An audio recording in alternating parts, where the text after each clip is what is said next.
What's up, everybody? Hope you guys are finding a way to make this evening good, finding something that isn't Seahawks related, because Seahawks related stuff you're not really going to find much good. But I want to talk about a little something else, because in response to the debacle that we witnessed yesterday on the Lumen Field, a lot of Seahawks fans are talking about ways to fix it. And some of these solutions revolve around players. We need to trade for DeForest Buckner. We need to trade for Chris Jones. I mean, we can't trade for Chris Jones now because he and the Chiefs have worked things out. But you guys get what I'm saying. You trade for this guy. You trade for that guy. I want to talk a little bit about my perspective on that right now, because I want to come down very firmly in favor of not trying to fix this with different players. And I want to talk a little bit about why. I've spent the last now basically 24 hours talking mostly about the scheme, talking mostly about the coaching, talking mostly about the way in which this defense is run. I'm not really talking about the offense that much. The offense, I think most of us get it, right? The tackles got hurt. The backup tackles played terrible. Nothing got going. They never had the ball, etc., etc. But talking about this defense, mostly I've been talking about the scheme. I have gone after a couple players a little bit. I've talked about how players didn't have great effort, talked about how some players just didn't execute well, and of course that's always going to be the case when you play that bad. But I want to take a look at a couple of players on this defense right now to kind of try to illustrate a point. And before you say it, I know I'm working with small sample sizes, but I'm trying to illustrate kind of a bigger point here when it comes to players. So I'm looking at Draymond Jones. And Draymond Jones, to be clear, just to point out the obvious, he had a bad game yesterday. He was on the field constantly, 55 plus snaps, and he had no real impact. And you look at the PFF page, and you guys know I don't take PFF as gospel. I think PFF bricks things from time to time. And they don't really like Draymond Jones very much anyway, so that's not really the point that I'm trying to make here. I'm not saying, oh, PFF says this, therefore that. No. But I want to illustrate a couple of points here. So I'm looking at the PFF grades for Draymond Jones from yesterday's game. I'm seeing two things. Pass rush grade, 51.8. Total number of QB pressures, 0. And remember, he played the whole game. He played 55 snaps. Played way too much. And still had 0 impact on passing plays. So let's keep those two numbers in mind. 51.8 pass rush grade, 0 QB pressures. So let's look at what Draymond Jones did for Denver the previous season, 2022. Let's look at Draymond Jones for the Broncos the last year he was there. So I'm looking at these pass rush grades. Some of them are good. You got some 70s. You got a few 70s in here. You got a lot of 60s. You do have a couple substandard grades, 57-ish. You got this one down here that's about 55. So that's not good. You definitely don't like that. But I'm looking at all these grades, and you know what they're all higher than? They're all higher than the grade that he got yesterday. And I'm also looking at total number of QB pressures. 4, 3, 1, 2, 4, 7, 6, 4, 3, 1, 2, 4, 4. You notice how none of these numbers are 0? He gets at least 1 QB pressure in every game, and most games he gets more. Yeah, so there was not a single game last year you can find from Draymond Jones where he was as ineffective rushing the quarterback as he was here yesterday. And let's go back to 2021 while we're still here. Let's go back to 2021. Look at these pass rush grades. Some of them are good. Like I said, they're in the 70s. They're in the 60s. That's okay. You got some 50s, not so good. There's one game here where he had a worse grade, and it was by 0.3. 51.5 against the Chiefs in Week 18 that year. And let's take a look at his pressure counts. 2, 2, 3, 1, 2, 5, 4. He's got this 1-0 right here against the Ravens in Week 4.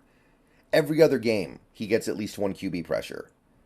You have to go back basically 2 years to find a game where Draymond Jones was this useless rushing the passer, just in terms of raw pressure numbers. So you have to go back 700 days, more than 700 days, I think, to find a game where Draymond Jones didn't put any pressure on the opposing quarterback. That's how far back you have to go to find just one game where he was as ineffective as he was for us yesterday against the quarterback. And the point I'm trying to make here is, what do you guys think happened here? Did Draymond Jones forget how to play football this offseason? Did Draymond Jones just suddenly forget all the stuff he learned about how to rush the quarterback over the last few years where he's been a really good pass rusher? Or is there something bigger going on here? So let's do this again with another player on the defense who really did not play well yesterday, who a lot of people are excited for, a new acquisition. Yeah, let's talk a little bit about Julian Love, the safety. Well, we call him a defensive back because he plays everywhere for the New York Giants last year and now a Seahawk this year. Let's talk about him. Let's look at his coverage for a second here. So in yesterday's game, according to PFF, and PFF, I don't know how accurate their coverage data is, but I think they usually get it very close at least. Got targeted 6 times, 4 catches for 63 yards. So the big number here is he gave up 63 yards in coverage. As a safety, by the way, that's actually pretty bad. Safeties usually don't give up that much in coverage on their head. So 63 yards, that's not good. And Julian Love was one of our worst graded players yesterday, by the way. He was terrible in coverage, 32.5. 32.5, 63 yards. So let's jump over to how he did last year for the New York Giants. All right. You look at his coverage scores. There's some really good ones like this 86, the 76. There's some pretty good ones. Got a low 70s. You got a bunch in the 60s. That's okay. You do have bad games. You do have like this 45 in week 2, this 49 in week 13. But I'm not seeing any grades here that are even close to as bad as what he had for us yesterday. And I'm looking at the number of yards he's allowed in coverage in every game. Right? I'm looking at this too, down here, over here on the right side. 27 yards, 35 yards, 28 yards, 0 yards, 12 yards, 31 yards, 48 yards. That's the high. 48 yards across a full season of football for the Giants last year. I think he played every game. 48 yards was the most yards he gave up in coverage in any one game. He had one game where he gave up 5 catches.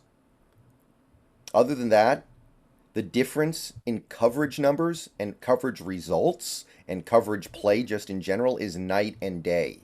There is no correlation between the Julian Love we saw yesterday in coverage and the Julian Love that we saw all of last season with the Giants. There is no game where he was as bad as he was last year. Well, excuse me. His high was 51, by the way. My bad. 51. Still nowhere close to the 63 he gave up in this game. So I asked it to Draymond Jones. I'm going to ask it to Julian Love. Did Julian Love forget how to play football this offseason?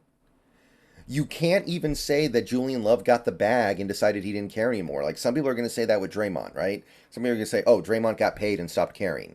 Julian Love didn't really get paid. Julian Love got like an $8 million contract that he might not see most of.